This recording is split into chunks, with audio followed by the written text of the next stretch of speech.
Welcome back. Focusing on finding a solution to the lingering fuel scarcity. Mr. Kayode Opeifa is here with us, and we were talking about the permanent solutions to this. What would they be? I believe there are experts there working on it, but I'll give you my own opinion. Is to appeal more to Nigerians. Give us what is going on in clear terms, not in complex languages. Get Nigerians to understand what exactly, using the minimum English, without much more grammar into the issue. Now, they've done well by apologizing and explaining to us that we need to fix the pipeline, we're fixing the pipeline. We need to get refinery to work, they're getting to work. We need to get private sector involved, we're getting them to work. The importers have problem of forex, the government is addressing the issue of forex, and we can see that. And in fact, the IOCs themselves are speaking. They need to engage the stakeholders in the sector, which I believe Ipman had come out to talk. Who else had come? I think Pt.2 has also come out to talk. Now, what they now need to do is wet the nation, bring in more supply. I heard the NNPC manuals, was it Saturday? They mentioned how those cargoes will come back to back. If that comes, then they should find a way to reduce the situation at the pumps, where you see people buying in jerrycan and reselling. I'm not saying don't buy jerrycan for those who want to fuel their generators. But that's a problem. You've heard that that is not allowed. You can't. That's where I'm going. You can't sell into jerrycans. Now, you see, me and you are part of the system.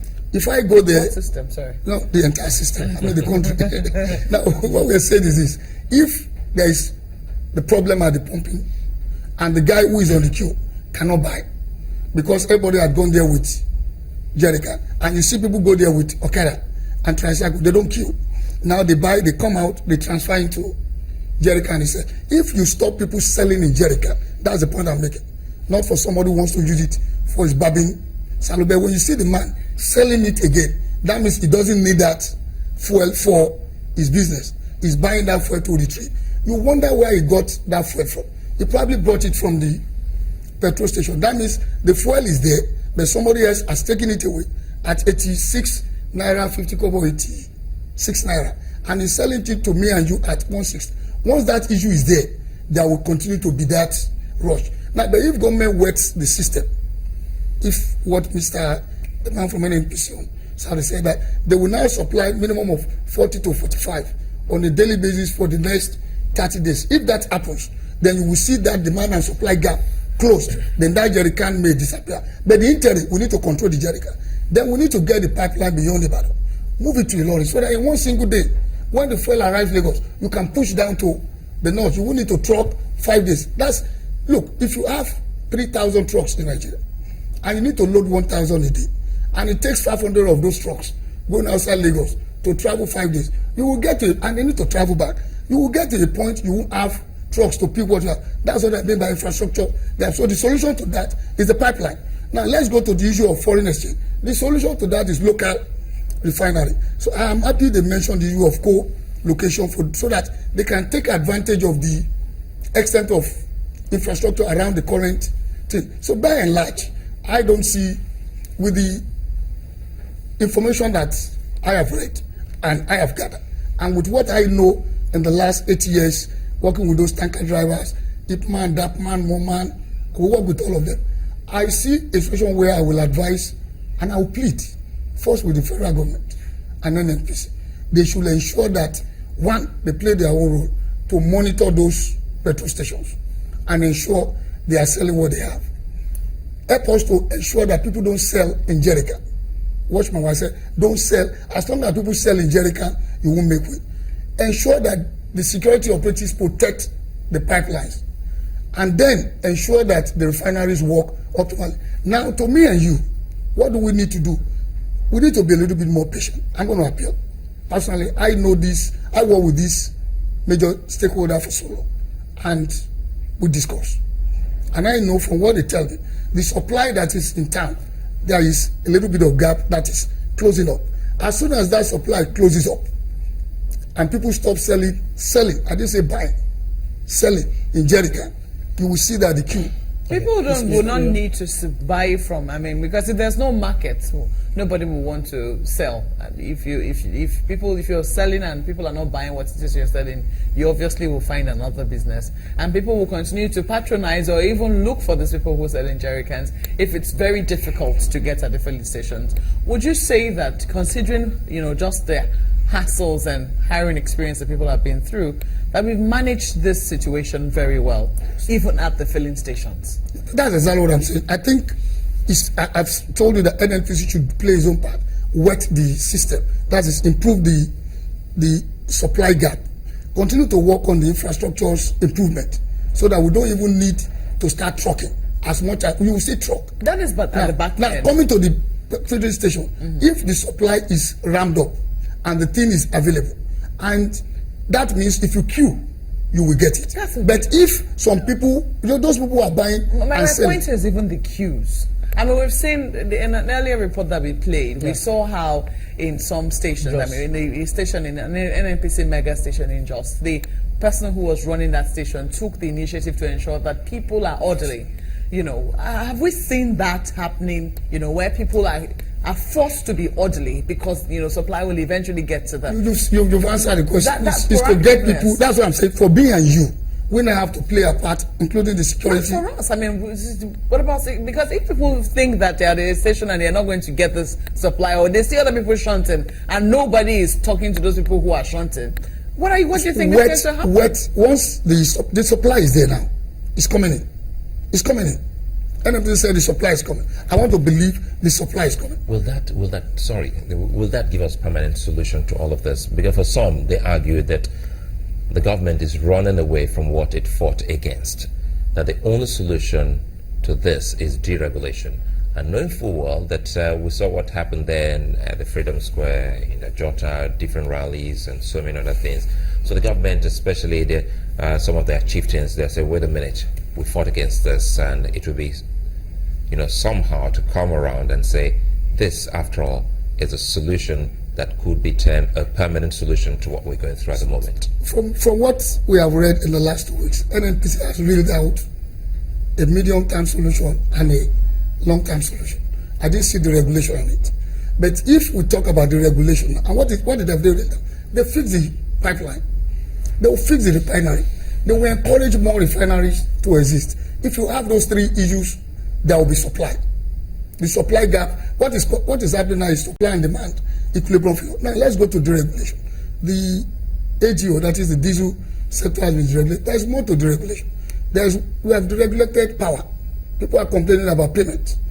It's not bad to deregulate. It's a solution, long-term solution. But before you deregulate, the foreign exchange issue has to be fixed. If Mr. Muda Yusuf said yesterday, even if you deregulate now and you give allocation, the people will not have the foreign exchange to bring it in, so they will source it from anywhere. When they source it, you will buy this thing at exorbitant price. Yeah, you will say that's what we are buying now. But the issue is this is a short-term buy. The poor man in Agege, the poor man in Iju does not have 150 naira for 1 year to buy diesel. The cost of transport will change. So let's face the one that is immediate, that we can easily address. Then if those things are solved, if the infrastructure to pump fuel is fixed and all those things, then you deregulate. The regulation should not come when the infrastructure is not in place. And one of the infrastructure is the soft infrastructure of foreign exchange. They gave people allocation, 22%. They couldn't import. They said they couldn't have foreign exchange allocation. So even if you deregulate and say, and that was what made NNPC, based on their statement, to go to 100%, because the nation must have fuel.